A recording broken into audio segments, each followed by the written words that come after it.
The event live from the East Room on Purple Heart Day, getting underway right now with the President of the United States. Let's listen to President Trump. Chiefs of Staff, General Dan Kane, my friend, who I knew a long time ago. He got rid of ISIS in record time.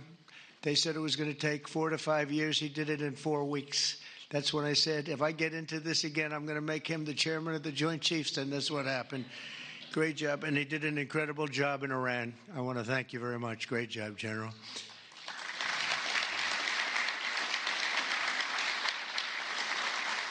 Deputy Secretary of Energy and Purple Heart recipient, James Danley. James, thank you very much, James. Great job. And we have a Medal of Honor recipient, Captain Paris Davis. Thank you. Where are you? Where might he be? Oh, look at you. You're better looking than I am, I'll tell you that. Thank you very much. Thank you very much.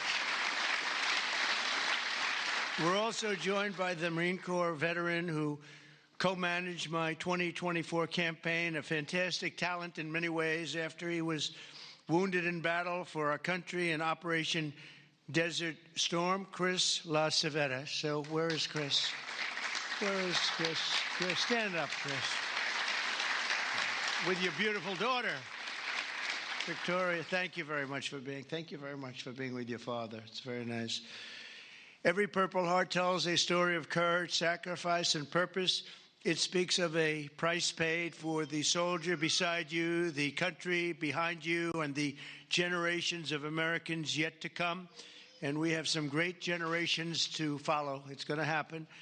Those who wear this medal ran into bullets, faced ferocious bombs, and shed their blood on the field of battle.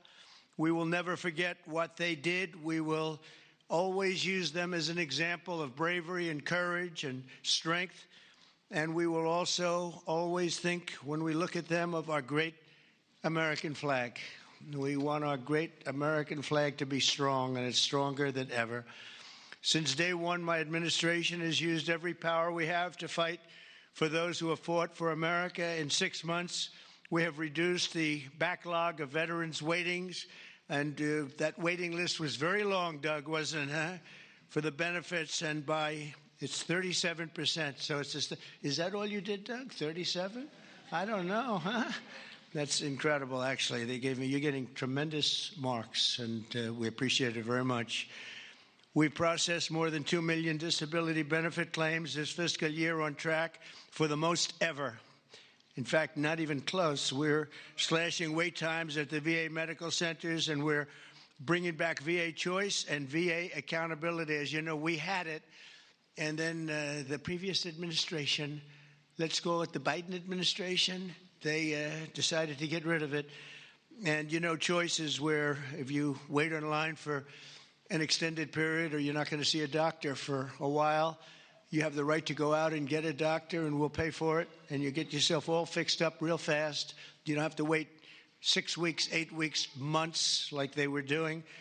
And VA accountability, I'm very proud of those. We got them passed. Actually, Doug, you were a member of Congress when we did. You helped us a lot. But we got them passed in the legislature, so they're with us forever. And yet Biden found a way to not use them. But VA accountability, that's when we have bad people in the Veterans Association that were taking advantage of people, hurting people, and they weren't in prime time. In prime time, they wouldn't have touched them, but they weren't quite in prime time, and they were doing bad things. They were sadists, they were thieves, and some bad people. We had 9,000 of them. We fired every one of them, and it was a great thing. And then he put some of those people back. I don't know why they did that, but they did it. But we got them out again, I think, Doug, right? So it's good. So we had VA choice, VA accountability, something we're very proud of. I'm also working to keep my promise to end veterans' homelessness in America. In May, I signed an executive order to open the National Center for Warrior Independence in Los Angeles, California, which will house up to 6,000 homeless vets. It's going to be beautiful.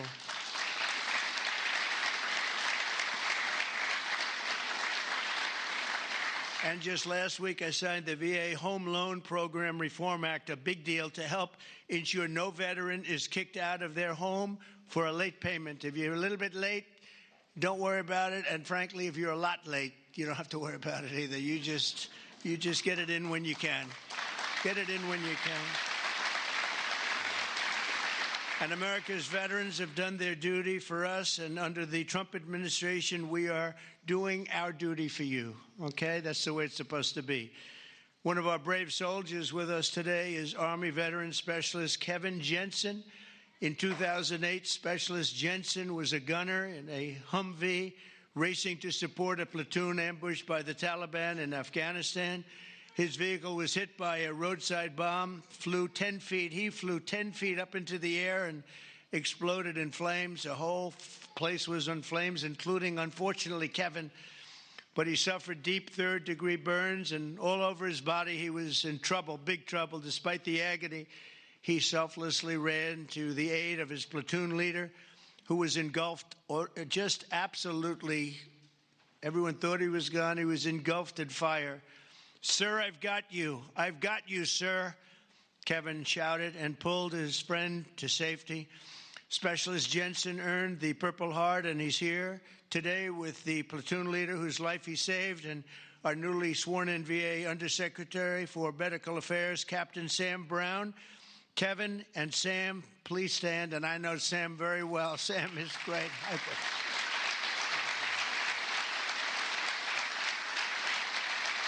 What a combination. He's okay, right?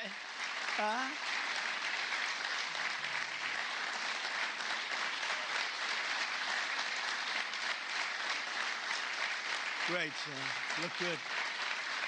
Thank you very much. You did a great thing, because I got to know him and his really beautiful wife. You know, you're not allowed to say beautiful anymore. It's political suicide, they say.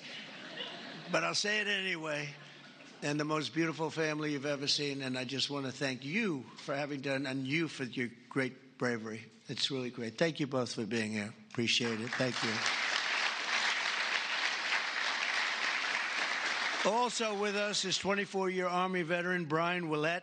In 2010, Staff Sergeant Wulette was conducting a resupply mission in Afghanistan when his vehicle was struck by a roadside bomb. You know who did the roadside bomb, right? Soleimani. Where is he? Where is he? Where is Soleimani? He did. He was the father of the roadside bomb. They say 92% of the people who got either killed or badly hurt, it was Soleimani. He was the one that did it more than anybody else by far. Leaving this person very seriously injured 7 months later, Brian's teenage son, Private Kevin Wulette, who was also deployed to Afghanistan, was standing guard when insurgent forces attacked with heavy fire. The grenade knocked him out and knocked him right to the ground. He was in big trouble, but Kevin rose to his feet and successfully repulsed the attack on his camp, earning both the Purple Heart and Bronze Star for valor. And I'd like to ask Brian and Kevin to please stand wherever you may be. Hi. How are you? How are you? Good job. Good job. Two great people. I would say these are different types, right? These are different types, right? But same blood. That's all we care. It's very good. You both look great. Thank you both very much. Appreciate it. We're also joined by Marine Corps veteran Staff Sergeant Thomas Matteo, wounded 6 times during 2 tours in Vietnam. At the end of his first tour, shrapnel sliced open his abdomen, and he was left bleeding, and they thought he was gone. He was on the jungle floor for a long period of time, but he recovered and chose to go back and fight.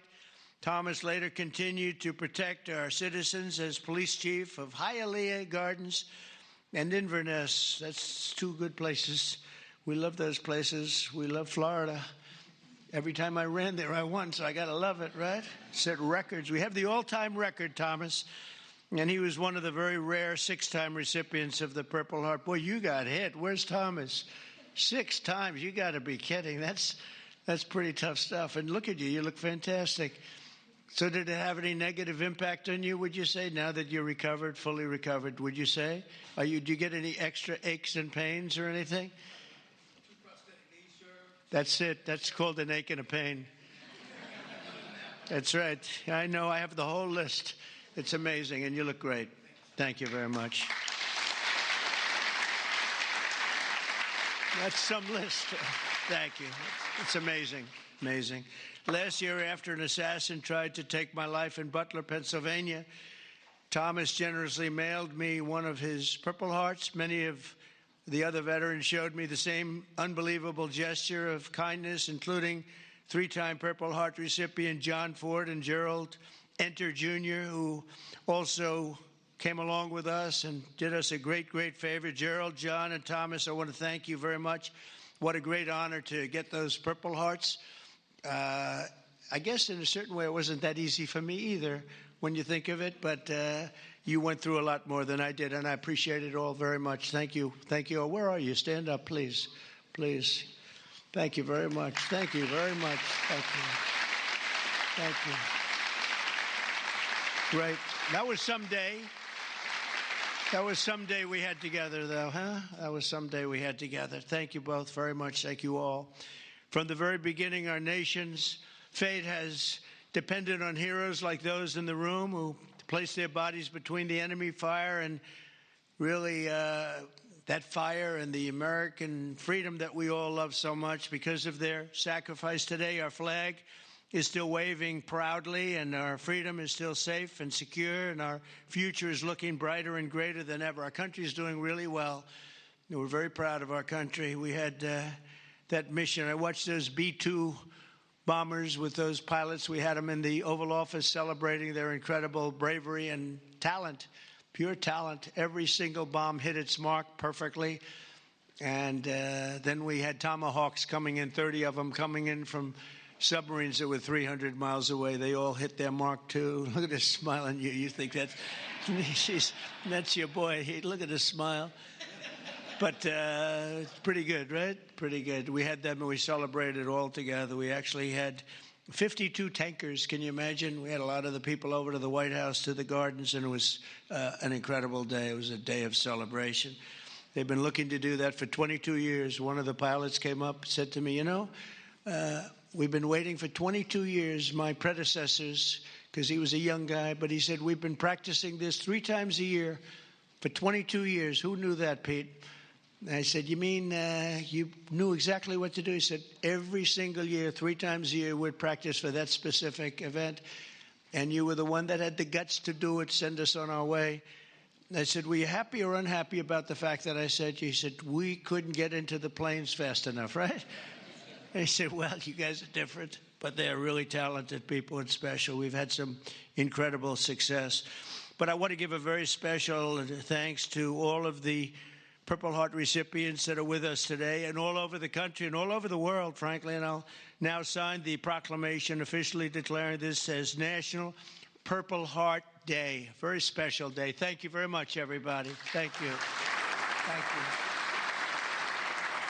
So the 7th of August is, as the president just said, Purple Heart Day, giving us a chance around the country to honor members of our military who have exhibited the ultimate levels of bravery over the years. You heard some inspiring stories in the East Room of the White House as the president signs the proclamation right now. Thank you for watching. Subscribe below and download our NewsNation app right now on your phone, and you will get fact-based, unbiased news for all Americans.